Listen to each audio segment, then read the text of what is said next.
नमस्कार मित्रों, स्वागत है आपका हिंदी आलोक यूट्यूब चैनल पर।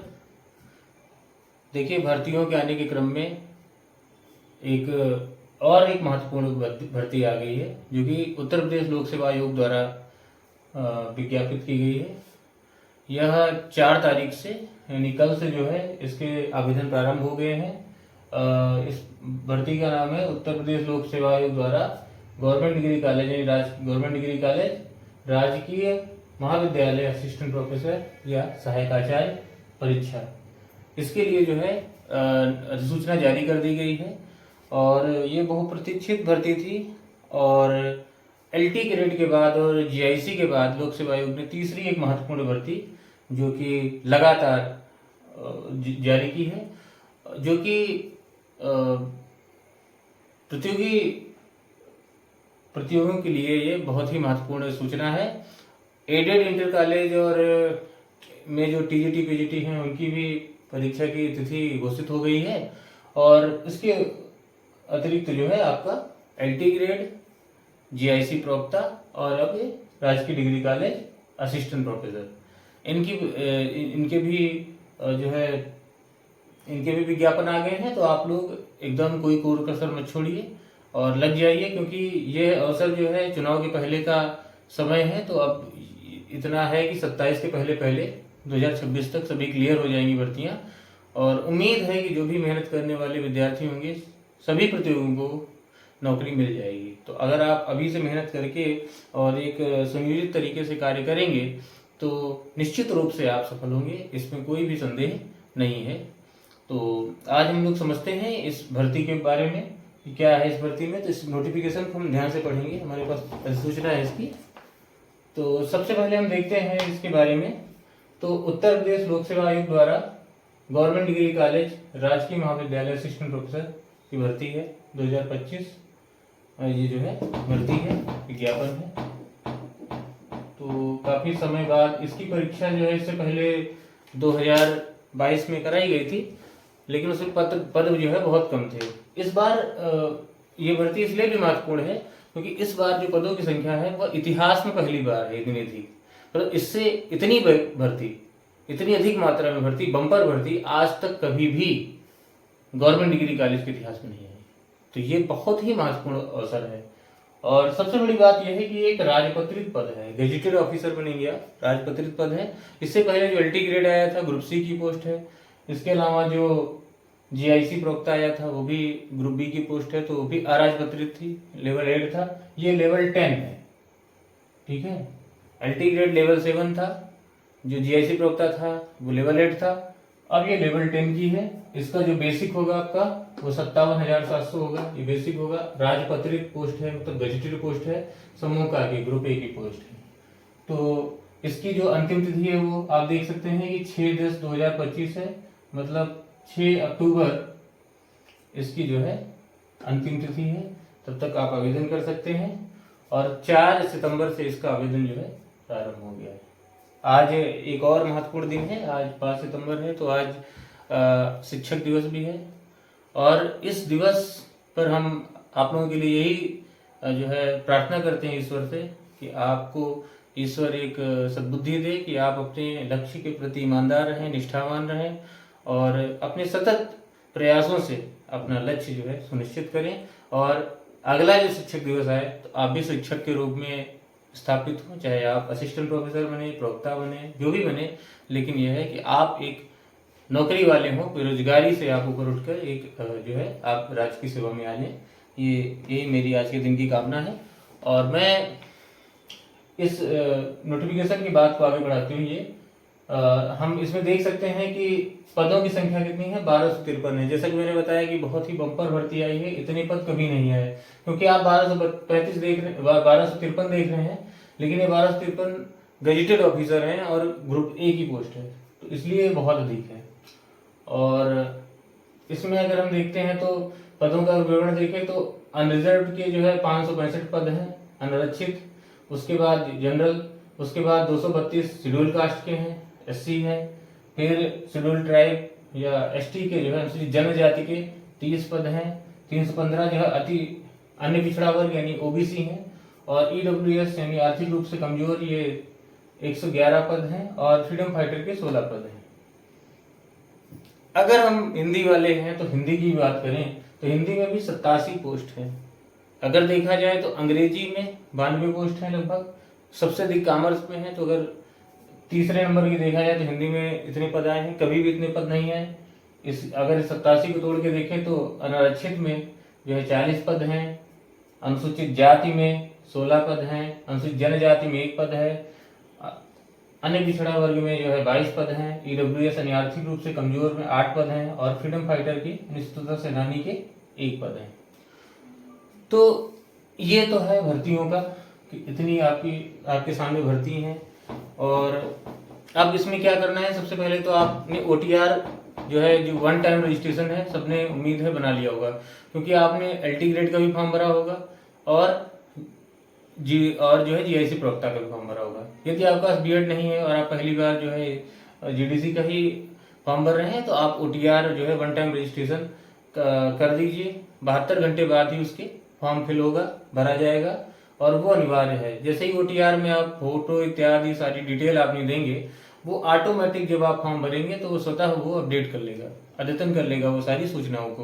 तो आपको दोबारा वो सूचनाएं देने की जरूरत नहीं है। एक बार आपने ओटीआर बना लिया तो जब भी आप लोक सेवा की कोई परीक्षा देंगे तो आप उसी ओटीआर नंबर के थ्रू अप्लाई करेंगे और आपको पुनः अपनी वही जो सूचनाओं को देने की जो पुनरावृत्ति होती थी उससे आप बच जाएंगे। एक बार आपने ओटीआर पे जो सूचना फीड कर दी वो आगे स्वतः जो है अद्यतन हो जाएंगी।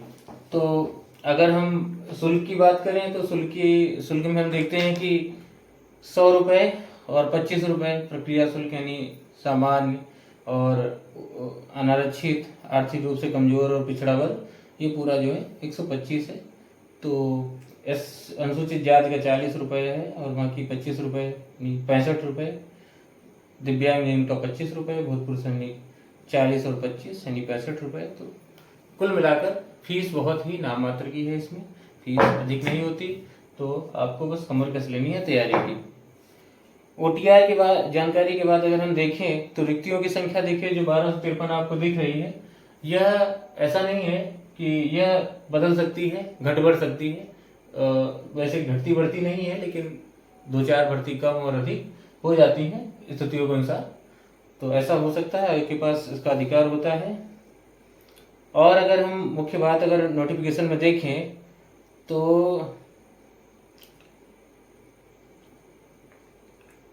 अनुसूचित जाति जनजाति, हाँ, ये जो आरक्षण आपको मिलेगा अनुसूचित जाति जनजाति यानी पिछड़ा वर्ग ईडब्ल्यूएस, ये केवल राज्य के मूल निवासी होगा उसी को मिलेगा। अगर आप उत्तर प्रदेश के नहीं है, किसी दूसरे राज्य के हैं, तो आपको सामान्य वर्ग में अप्लाई करना पड़ेगा। ये आपको सबको पता है। उसके बाद हम देखते हैं कि महिला को पिता के पक्ष का जाति प्रमाण पत्र लगेगा, है ना। तो जो महिला कैंडिडेट हैं जो अप्लाई कर रही हैं, तो उन्हें जो जाति प्रमाण पत्र देना होगा वो अपने माई के पक्ष का यानी पिता के पक्ष का देना पड़ेगा। और अगर हम एकेडमिक क्वालिफिकेशन की बात करें तो एकेडमिक क्वालिफिकेशन में 55% संबंधित विषय में, जिस विषय से आप अप्लाई कर रहे हैं, आवेदन कर रहे हैं, मान लो हिंदी से कर रहे हैं, इतिहास से कर रहे हैं, समाजशास्त्र से कर रहे हैं, जिससे भी कर रहे हैं, तो आपको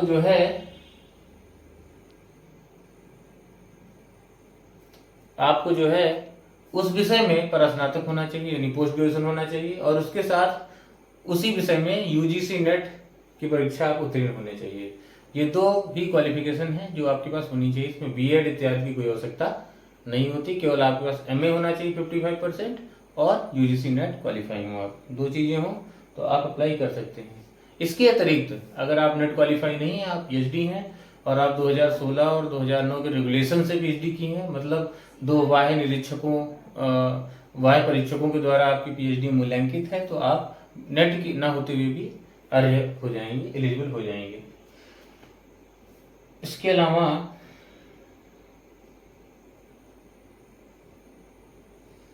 जन्म तिथि की अगर बात करें तो जन्म तिथि के रूप में आपका हाई स्कूल का जो प्रमाण पत्र होगा उस पर जो आपकी जन्म तिथि लिखी है वही अंतिम होगा, वही मान्य होगा। आयोग दूसरे किसी पर विचार नहीं किया रहेगा। जो भी आप सूचनाएं दे रहे हैं वह अंतिम तिथि, मतलब जो भी आपका ईडब्ल्यूएस है या जो भी जाति प्रमाण पत्र जो कुछ भी है आपका उससे पहले होना चाहिए। इसके बाद की आपकी कोई डिग्री है तो उसका दावा आपका मान्य नहीं होगा अंतिम तिथि के बाद। अब इसके बाद आता है आपका, हाँ, अब हम परीक्षा का देखते हैं कि परीक्षा में क्या है।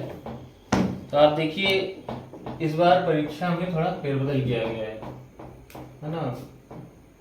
वैकेंसियों का देखिए तो हिंदी में जो है 87 पद हैं, 40 जो है अनारक्षित में है, 16 एससी में है, एक जो है एसटी का है, 22 ओबीसी का है, 8 ईडब्ल्यूएस का है और एक फ्रीडम फाइटर यानी फ्रीडम फाइटर स्वतंत्रता सेनानी का है।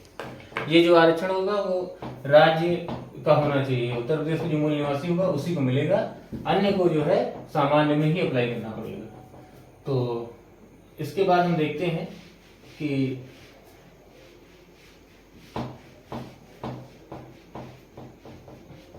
इसके बाद देखते हैं परीक्षा का प्रारूप क्या प्रारूप। तो परीक्षा के अगर प्रारूप की बात करें तो ये परीक्षा जो है 3 चरणों में विभाजित है। पहले की 2 चरणों में होती थी, केवल प्री होता था और इंटरव्यू होता था, स्क्रीनिंग अर्थात स्क्रीनिंग और इंटरव्यू। लेकिन अब जो है पहले तो होगा प्रारंभिक। प्रारंभिक में क्या होगा देखिए, सिंपल है। प्रारंभिक में का देखिए प्रारूप क्या है, ऑब्जेक्टिव टाइप का एक पेपर होगा। प्रारंभिक में एक एग्जाम होगा, एक परीक्षा होगी, ऑब्जेक्टिव होगी, वैकल्पिक परीक्षा होगी, यानी वस्तुनिष्ठ परख होगी, वस्तुनिष्ठ जो है ये परीक्षा होगी, एक होगी। और इसमें जो है कितने प्रश्न आएंगे, तो प्रारंभिक परीक्षा में आएंगे 120 प्रश्न। ये 120 प्रश्नों में 30 जो है वो सामान्य अध्ययन के होंगे और 90 प्रश्न होंगे संबंधित विषय। मान लो आपने हिंदी से अप्लाई किया है तो 30 प्रश्न हिंदी के और 30 प्रश्न सामान्य में क्या क्या होगा, तो सामान्य में आपका हिस्ट्री आ सकता है, हिस्ट्री है, ज्योग्राफी है और आपका पॉलिटी है, ठीक है, ये सारी चीज, करंट अफेयर्स है, ये जो जनरल है। और इसमें भी मूल रूप से देखना है आपको कि यूपी से रिलेटेड हो, अधिक पढ़ना है आपको, उस पर ज्यादा ध्यान दिया जाएगा। भूगोल है तो आप इतिहास, तो भूगोल जो है यूपी से रिलेटेड जो भूगोल है, इतिहास जो उत्तर प्रदेश का इतिहास है या ऐतिहासिक घटनाएं जो उत्तर प्रदेश से संबंधित है, तो ये आपको ध्यान से पढ़ना है। जनरल साइंस और थोड़ा बहुत ये सारी चीजें आपको, जनरल स्टडीज में 30 प्रश्न है और 90 जो है संबंधित विषय में है। तो ये एक बात, इसके लिए 2 घंटे निर्धारित है, यानी 120 मिनट आपको समय मिलेगा। एक बात और है कि इसमें 1/3 नेगेटिव मार्किंग होगी, 1/3 जो है इसमें माइनस मार्किंग भी होगी, ऋणात्मक अंकन होगा। तो इसमें आपको प्री की प्लानिंग ये होनी चाहिए, आपको बस आपको क्या लेना है, जनरल में अगर आप जनरल ओबीसी हैं या ईडब्ल्यूएस हैं तो आपको इस परीक्षा में लाने 40%, कम से कम 40% से कम तो होना ही नहीं चाहिए, नहीं तो आप बाहर हो जाएंगे। 40% से अधिक ही खींचिए, क्योंकि जितना अधिक ले आएंगे 40% से तो आप 15 गुना, आपको 15 गुना मतलब जितने पद हैं उसका 15 गुना मेंस के लिए क्वालिफाई किया जाएगा, इसके बाद के चरण के लिए। तो जैसे मान लो हिंदी में 87 पद हैं, तो 87 का 15 गुना, 15 से गुणा कर लीजिए 87 को, तो लगभग आएगा आपका 1300 आएगा। तो लगभग 1350 लोगों को मेंस के लिए बुलाया जाएगा, कॉल होगी। तो इसमें जो है, लेकिन ये देखा जाएगा वो जो 1350 होंगे मेंस के लिए 15 गुना बुलाए जाएंगे, वो सभी 40%, जनरल ओबीसी का है तो 40% और ईडब्ल्यूएस का, और एससी का है, एसटी का है तो कम से कम 35% अवश्य होना चाहिए। ये जरूरी है, मतलब गारंटी नहीं कि आप 40% ले आए तो मेंस लिखेंगे ही, ये देखा जाएगा कि 15 गुना में आप आ रहे हैं कि नहीं, ऊपर से लिया जाएगा। तो कोशिश ये रहेगी 40% तो एक क्वालिफाइंग है, लेकिन आपको मेंस अगर लिखना है तो जितना अधिक रहेंगे तो 15 गुना में आप आ जाएंगे। हो सकता है आप जो 15 गुना है आपके वो 45% पे ही खत्म हो जाए, उनको मिल जाए, तो फिर आपको 40 तक नहीं आएंगे, फिर आपका 40% 42% बेकार हो जाएगा। तो आपको अधिक से अधिक खींचना है कि 40% से ऊपर ही रहे। तो तो इसके लिए आपको क्या है, सब्जेक्ट और जीएस ये देखना है। और ये जो सब्जेक्ट का सिलेबस होगा, ये वही जो मेंस का हिंदी का सिलेबस है, वही इसका पाठ्यक्रम होगा। इस पर हम अलग एक वीडियो बनाएंगे, इसकी रणनीति क्या होगी। प्रारंभिक परीक्षा के बाद आप देख लीजिए दूसरी जो परीक्षा होगी वो क्या है, उसके बाद मुख्य परीक्षा, उसके बाद मुख्य परीक्षा। मुख्य परीक्षा में क्या है, अब मुख्य परीक्षा की जो रणनीति है वो पूरी जो है इनकी प्रारूप है वो एलटी ग्रेड जैसा है। तो जो लोग एलटी की तैयारी कर रहे हैं या जेएससी की तैयारी कर रहे हैं, सेम है। जो जीआईसी में जो 2 पेपर हैं, एक तो निबंध का पेपर है, एग्जाम है निबंध और सामान्य हिंदी का, और एक दूसरा पेपर है सब्जेक्ट का। तो जो सब्जेक्ट का पेपर है और एलटी में का सब्जेक्ट का ही पेपर है मेंस में, तो एलटी में जो सब्जेक्ट का पेपर है और जीआईसी में जो मेंस में जो दूसरा पेपर है मतलब सब्जेक्ट का पेपर है, उन्हीं दोनों की सेम पैटर्न में जीडीसी का भी पेपर है। इसमें भी निबंध इत्यादि का जो पहला पेपर है नहीं रहेगा, स्किप रहेगा। केवल निबंध वाला जो पेपर है सामान्य हिंदी का वो जीआईसी में है, एलटी और इसमें सेम है। एलटी का जो मेंस का पैटर्न है और सेम इसका पैटर्न है, और जीआईसी का भी सेम है, बस फर्स्ट पेपर को अगर छोड़ दिया जाए जो निबंध का उसको हटा दिया है। तो जो सब्जेक्ट का है उसमें भी सेम है, एलटी में भी सेम है और इसमें भी सेम है। मतलब इसमें जो मुख्य परीक्षा होगी उसमें प्रश्न पत्र कितने होंगे, एक ही प्रश्न पत्र होगा। और इसमें क्या होगा, मुख्य परीक्षा में समय अगर देखा जाए तो मुख्य परीक्षा में समय जो है वो 180 मिनट हो जाएगा, मतलब 3 घंटे जो है इसमें समय आपको मिलेगा। प्रश्न पत्र 1 होगा, प्रश्नों की संख्या जो है 20 होगी। अगर प्रश्नों की संख्या की बात करेंगे अब इसमें प्रश्नों की संख्या तो 20 होगी, 10 प्लस 10। अब देखिए इसमें क्या है, ये जो 20 प्रश्न होंगे ये विषय से ही होंगे। मतलब ये ऐसा नहीं है कि इसमें जो है जनरल नॉलेज से आएगा या सामान्य अध्ययन आएगा, ऐसा कुछ नहीं होगा। तो इसमें जो है 20 प्रश्न होंगे। अब इसमें लिखा है कि संगत पाठ्यक्रम के आधार पर वैकल्पिक मुख्य विषयों के प्रश्न पत्रों की रचना है। तो प्रश्न पत्र का स्वरूप एवं अंकों का विभाजन निम्नवत होगा। इसमें देखा है दिया हुआ है, प्रश्नों की संख्या इस तरह होगी, खंड आ होगा और खंड बा होगा। एक तो होगा इसमें खंड आ में लघुत्तरी हो जाएंगी। तो लघुत्तरी में 10 प्रश्न होंगे और ये 10 प्रश्न कुल एक प्रश्न होगा 8 अंक का, यानी ये कुल हो जाएगा 80 अंक का। और उसके बाद जो खंड बा होगा और इसको लिखना होगा 125 शब्दों में, वही जो एलटी और जेएससी में है 125 शब्दों में इसको लिखना है। 125 शब्दों का मतलब है लगभग 1-1.5 पृष्ठ में इसको लिखना है। उसके बाद है खंड बा। खंड बा में क्या करना है, इसमें भी देखो 10 प्रश्न है लेकिन ये लॉन्ग आंसर है। तो ये 12 अंकों का एक प्रश्न होगा, तो इसमें हो गए 120 अंक। इन दोनों को मिलाकर अगर हम इसमें लिखने होगा आपको 200 शब्दों में, वही जो उसमें है एलटी और जीआईसी में सब्जेक्ट वाले पेपर में वही सेम है। इसमें भी 200 शब्दों में लिखना है और 200 शब्दों में लिखना है 120 अंक का। तो ये कुल हो गया आपका 80 और 120 यानी 200 अंकों का 80 अंक और 120 अंक। तो ये हो गया आपका 200 अंक। मतलब जो होगा आपका मेंस मुख्य परीक्षा होगी वो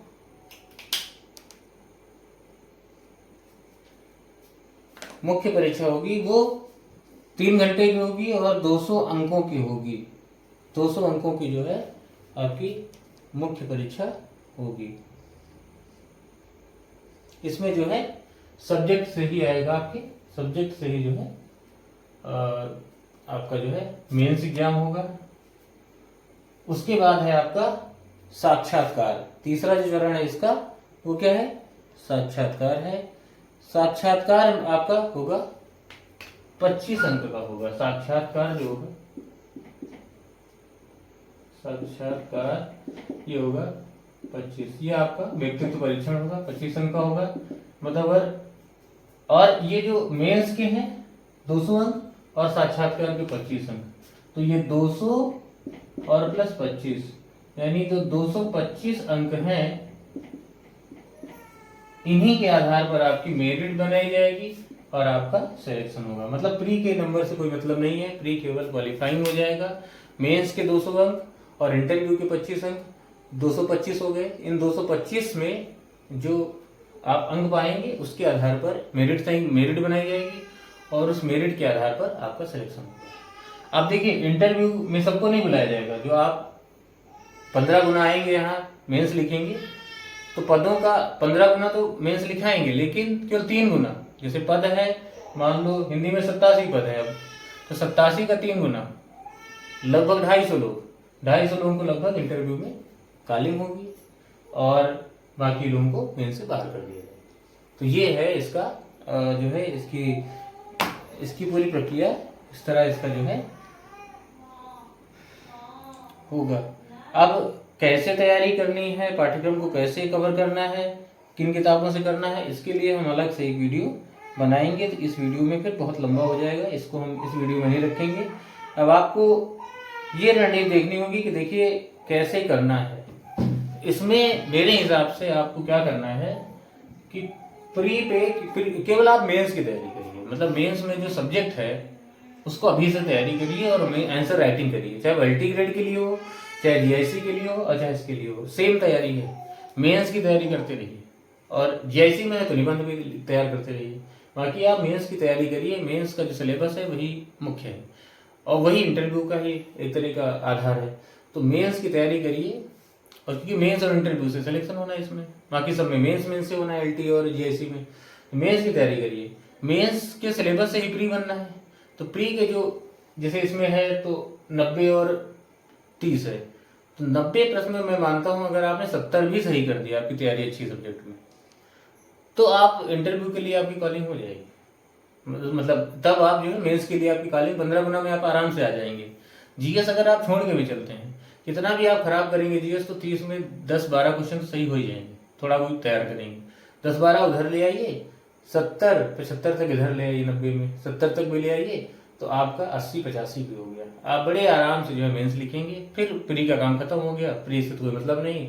फिर मेंस में अच्छा करिए और मेंस में जो 200 अंक हैं कम से कम सोचिए कि 150 तक हम ले आए। और उसके बाद इंटरव्यू है, इंटरव्यू में 25 है तो कोशिश करिए 20 तक आप पहुंच जाए।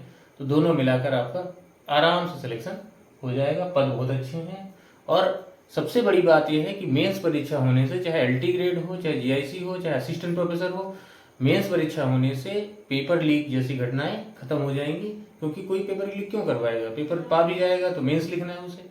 और जिसकी तैयारी नहीं है, जिसकी समझ नहीं विकसित है, वो मेंस में कुछ नहीं कर पाएगा। अगर पेपर मिल भी जाए, मान लिया जैसे मिलेगा ही नहीं, तो फिर वो कुछ नहीं कर पाएगा। भाई 10 लॉन्ग और 10 शॉर्ट लिखने 3 घंटे में, जिसकी बुद्धि विकसित नहीं होगी वो कर ही नहीं पाएगा। जिसने बहुत अच्छी प्रिपरेशन नहीं की होगी, बहुत अच्छी तैयारी नहीं की होगी, और मुझे लग रहा है 4-5 महीने जो लिखने की प्रैक्टिस नहीं करेगा। आज के समय में क्या सबसे बड़ी समस्या आ रही है कि लोग लिखना छोड़ दिए। तो आप लिखिए, प्रैक्टिस करिए और उसको आंसर राइटिंग चेक कराते रहिए। मेरे चैनल पर भी आप मुझसे जुड़ सकते हैं, व्हाट्सएप पर जुड़ सकते हैं और आप दे सकते हैं, आप आंसर राइटिंग करके दिखा सकते हैं, मैं चेक करूंगा। बाकी आप जो भी विशेषज्ञ समझते हो आप चेक करवाइए और जो है दिखाते रहिए कि भाई मैं आंसर राइटिंग कैसे कर रहा हूँ, और उसको इम्प्रूव करिए। और एक टाइम में, जैसे इसमें 3 घंटे टाइम है, 3 घंटे इसमें भी टाइम है, 3 घंटे LT में भी टाइम है, 3 घंटे GIC में भी टाइम है। तो 3 घंटे में आपको आंसर राइटिंग करनी है कि हाँ मैं इस टाइम में इतने आंसर 10 शॉर्ट और 10 लॉन्ग मैं कर पा रहा हूँ कि नहीं कर पा रहा हूँ। और तो यही एक इसकी अच्छी रणनीति होगी। बाकी सिलेबस को कैसे कवर करें, किन किताबों से कवर करें और कैसे सेलेक्ट हों, इसके लिए हम एक अलग वीडियो बनाएंगे। तब तक के लिए नमस्कार। मैं डॉक्टर आलोक कुमार तिवारी पुनः आप सभी को शिक्षक दिवस की बधाई देता हूं और कामना करता हूं कि अगले शिक्षक दिवस तक आप सभी शिक्षक अवश्य रूप से बन जाएंगे। तब तक के लिए नमस्कार। आज के लिए बस इतना ही। नमस्कार, जय हिंदी, जय भारत, शुभ रात्रि।